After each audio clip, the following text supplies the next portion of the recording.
Hi, my name is Portia Louder, and I started sharing videos on YouTube and other platforms about a year ago. And I talk a lot about my experiences in prison.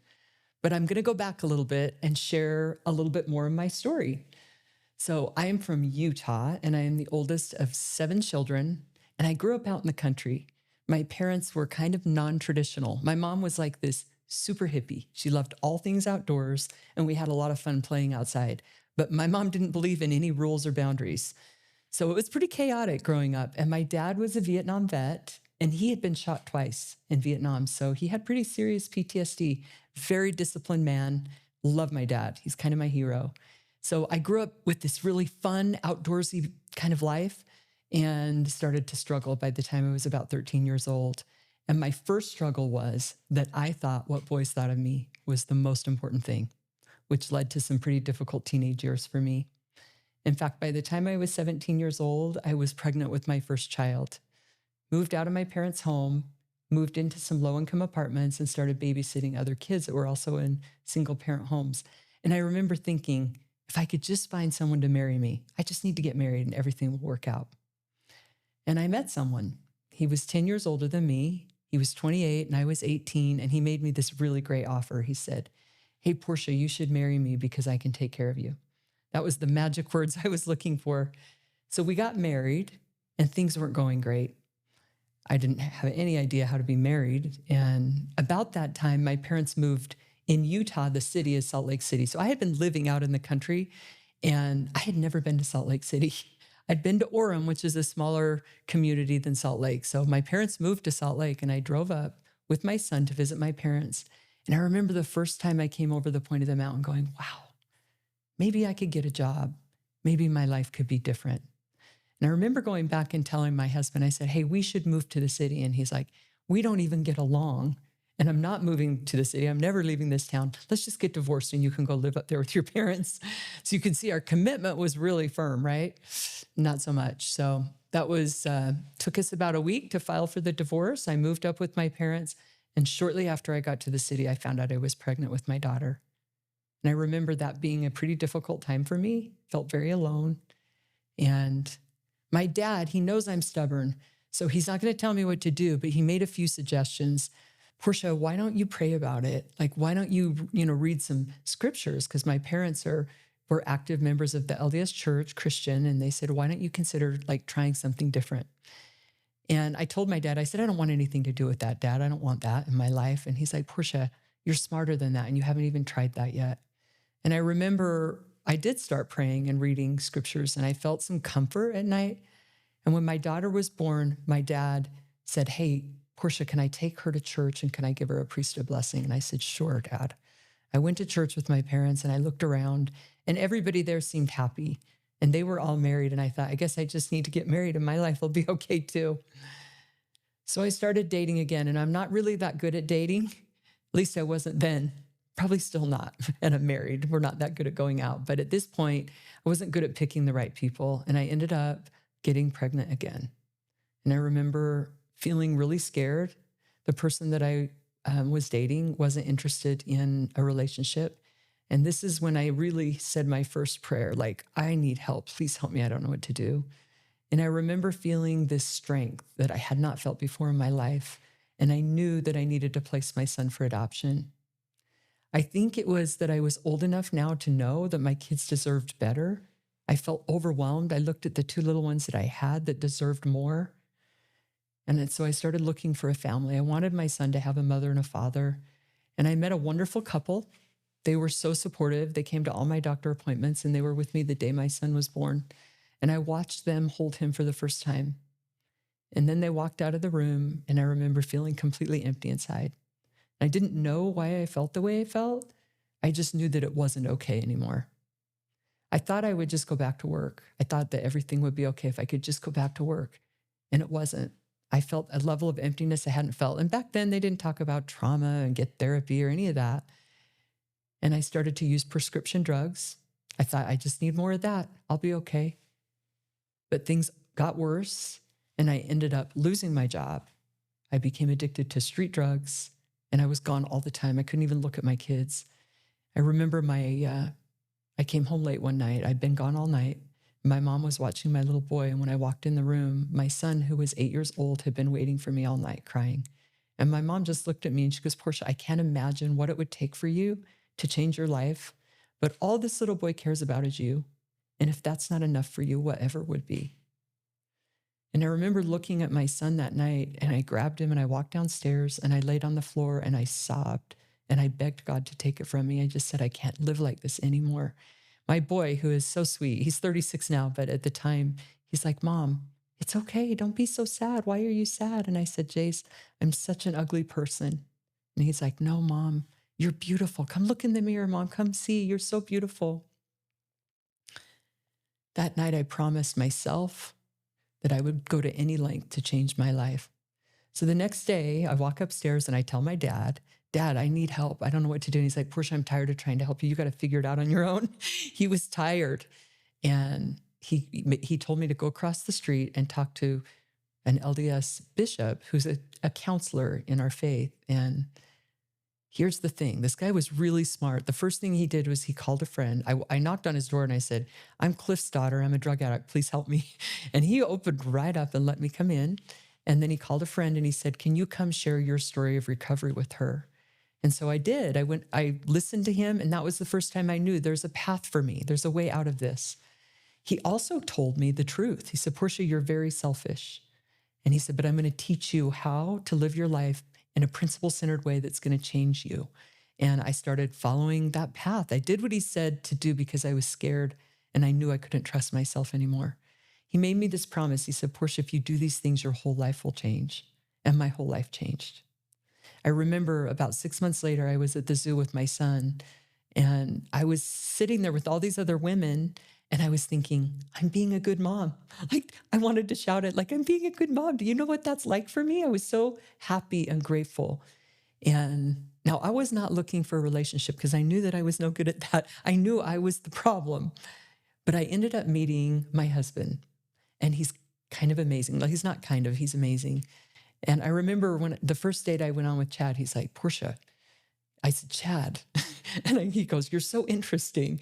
And I said, well, so what scares you the most about me, Chad? And he goes, everything about you scares me, Portia, which is so valid. But if you knew my husband, I'm going to talk him into coming on the podcast, but he has these amazing blue eyes and the kindest smile, and he's just good. And I remember thinking, I wish my life was different. But he I don't know how he did it, but he agreed to marry me. It took a minute, but we went on some dates and I really love him. So we got married and Chad adopted my kids and we started to build this new life. So this is the really good part of the story, but it's going to get hard again. So don't get freaked out when it does. But at this point, I remember being grateful. I was grateful because I knew the difference. I had been in some dark places and I was helping my kids. They were in elementary school. I was showing up in their lives. And I started my own photography business. My family all does photography. So I was working and I started my own business. We built a little house. And then I did what I always do. And I had 2 more kids, 18 months apart. And my life was very busy. I had a nanny that was kind of helping with the kids. And I was working from 5 in the morning till 10 o'clock at night because my business grew to the point where I had about 200 weddings a year, which is a lot of weddings, especially if you're doing engagements and bridals. And now I have employees and my whole house is a studio. And I think I need to build a new house because I need to grow more, right? That's the answer. So we started to build a house. And about that time, the real estate market was going crazy. And about that time, I also injured my back and had to have back surgery. Now, here's something I've learned about myself. If I take one pain pill, my brain thinks different. I can't touch any of those. But at that point, I thought, well, my life's different now. I can handle this. And so they prescribed the narcotic pain pills. I took them and I became addicted to them again. I relapsed. Now, the other thing that I know about myself is that when I use drugs, I also like to hustle. I start thinking I have to do more. And I started thinking it was a really good idea to get involved in real estate because I could pay off my house and I wouldn't have to work so hard as a photographer because really all I need is more money and everything will be okay, right?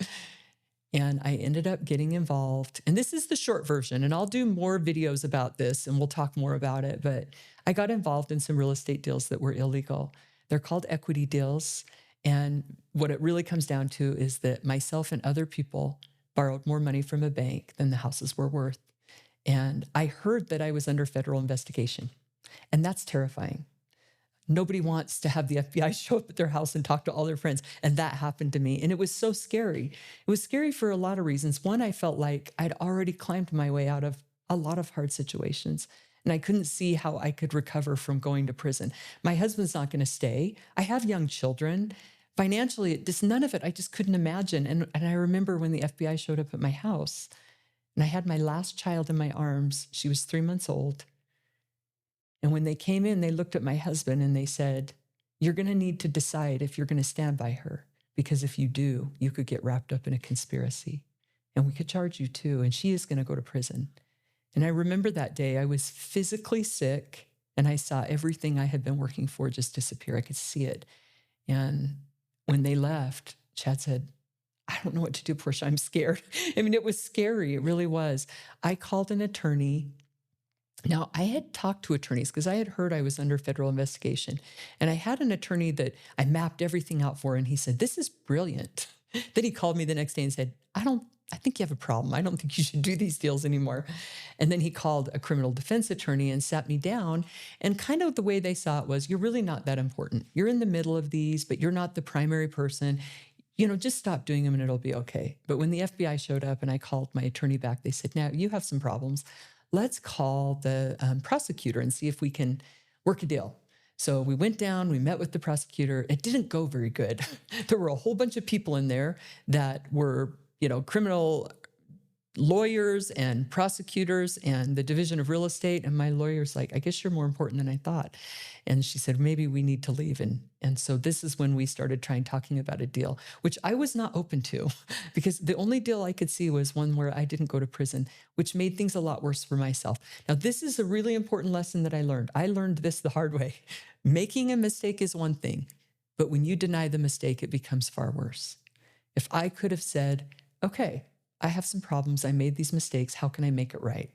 That would have been a 2-year prison sentence for me. And that's not what happened. I dragged the process out. I was scared and it went on and on. And financially, we spent everything we had fighting this. And eventually the day came that I had to walk into a federal courthouse in Salt Lake City, Utah. And at this point, I have people that aren't happy with me. I remember my husband and my children sitting in that courtroom that day. And when I looked back at them, I thought, how in the heck did I bring you guys here? I felt so lonely.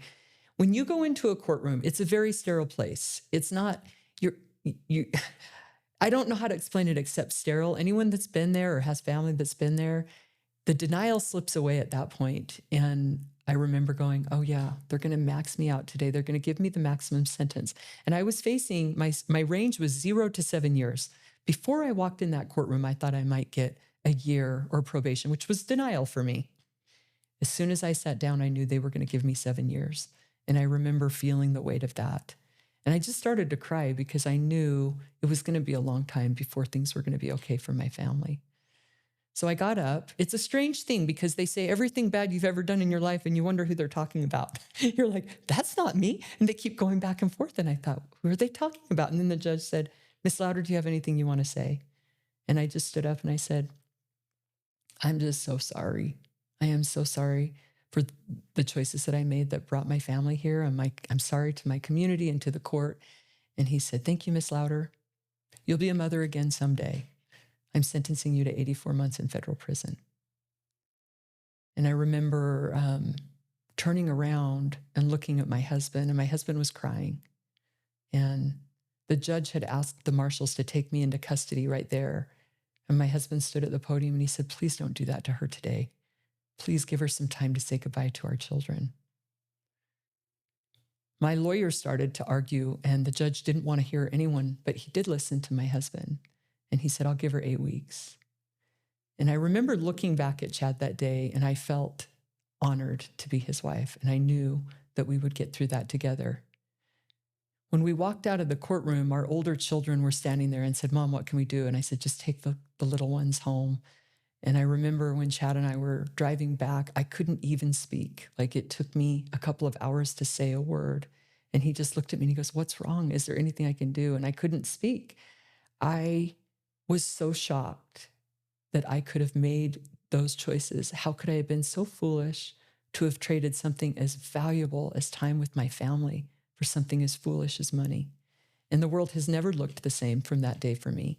I knew that it never would.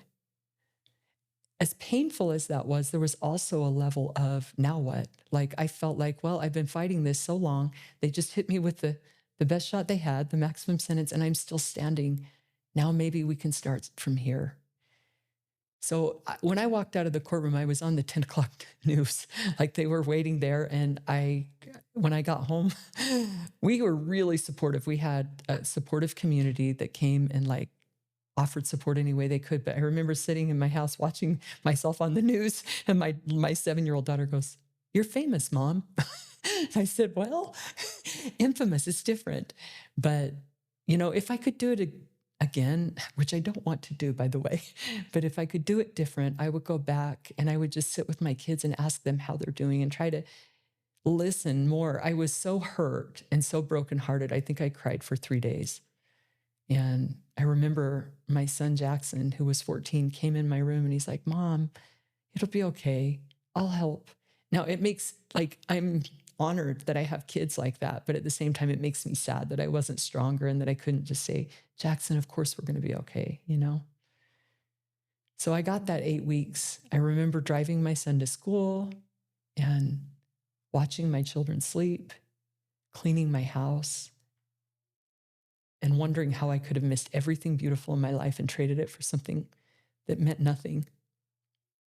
And 8 weeks later, I remember my sister Kira calling me the morning that my husband would take me to prison. And she's like, "Portia, you're going to be okay. You're the strongest person I know." And I said, "Kira, I'm not going to be okay."